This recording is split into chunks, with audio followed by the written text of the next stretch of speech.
ত্রিপুরার ঊনকোটি জেলার ফটিকরায়ে ৭৫তম বটুক ভৈরব পূজা ও সংহতি মেলার সূচনা হয়। হিংসাত্মক পরিস্থিতি কাটিয়ে শান্তিপূর্ণভাবে মেলার আয়োজন করা হয়, কিন্তু এলাকায় বিরাজ করছে চাপা আতঙ্ক।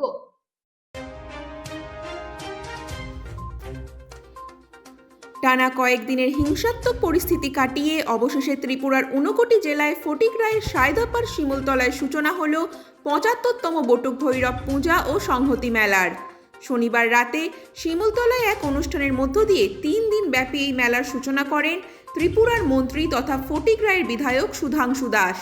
উপস্থিত ছিলেন কুমারঘাট পঞ্চায়েত সমিতির চেয়ারপারসন সুমতি দাস, মেলা কমিটির সভাপতি সমীরণ চক্রবর্তী, রাজনগর গ্রাম পঞ্চায়েতের উপপ্রধান সুব্রত দাস, মেলা কমিটির কোষাধ্যক্ষ মিন্টু লাল সহ অন্যান্যরা। আলোচনা রাখতে গিয়ে এই মেলার সার্বিক সফলতা কামনা করেন মন্ত্রী সুধাংশু দাস। তিনি বলেন, এই পূজা এবং মেলাকে কেন্দ্র করে এলাকার সনাতনী মানুষের মধ্যে যেমন আধ্যাত্মিক চেতনা জাগ্রত হবে, তেমনি মেলাকে কেন্দ্র করে এলাকার মানুষের মধ্যে তৈরি হবে আলাদা মেলবন্ধন। সম্প্রতি এই মেলাকে কেন্দ্র করে শিমুলতলা এলাকায় দুই গোষ্ঠীর মধ্যে সংঘর্ষের এদিন তীব্র নিন্দা জানান মন্ত্রী। তিনি বলেন, এই ঘটনা থেকে সবাইকে শিক্ষা নিয়ে সমস্ত জাতি ধর্মের মেলবন্ধনকে অটুট রাখতে সবাইকে এগিয়ে আসার আহ্বান জানান মন্ত্রী। গ্রামের ঐতিহ্য বজায় রাখতে সবাইকে দায়িত্ব নেওয়া উচিত বলে জানান মন্ত্রী সুধাংশু দাস। ৩ দিন ব্যাপী এই মেলাকে কেন্দ্র করে বসেছে বিভিন্ন স্টল। প্রতিদিন আয়োজন করা হয়েছে সাংস্কৃতিক সন্ধ্যার। প্রসঙ্গত উল্লেখ্য, এই মেলাকে কেন্দ্র করেই মাত্র কিছুদিন আগেই দুই গোষ্ঠীর বিবাদে এলাকায় হিংসার দাবানল ছড়িয়ে পড়েছিল বলে অভিযোগ।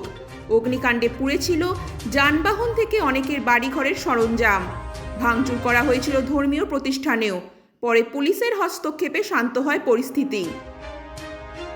এই ঘটনার আবহেই উদ্বোধন হলো এই ভৈরব পূজা ও মেলার। অবশ্য এলাকায় মেলার আয়োজন হলেও অতীতের সেই হিংসার ঘটনায় এলাকার মানুষের মধ্যে আজও বিরাজ করছে চাপা আতঙ্ক।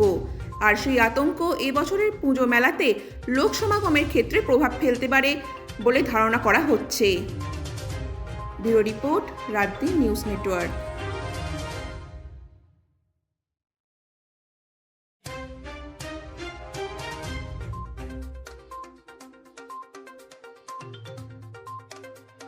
আমি বিশ্বাস করি আগামী ৩ দিন ব্যাপী এখানে যে মেলা হবে এবং যে পূজার্চনা হবে, নিঃসন্দেহে হিন্দু সনাতন ধর্মাবলম্বী মানুষ যারা আছেন তাদের মধ্যে আধ্যাত্মিক চেতনার যেমন জাগরণ হবে, ঠিক তেমনি মেলাকে কেন্দ্র করে অত্র এলাকার প্রতিটা মানুষের মধ্যে একটা আলাদা মেলবন্ধন এখানে তৈরি হবে, এটাও আমি বিশ্বাস করি।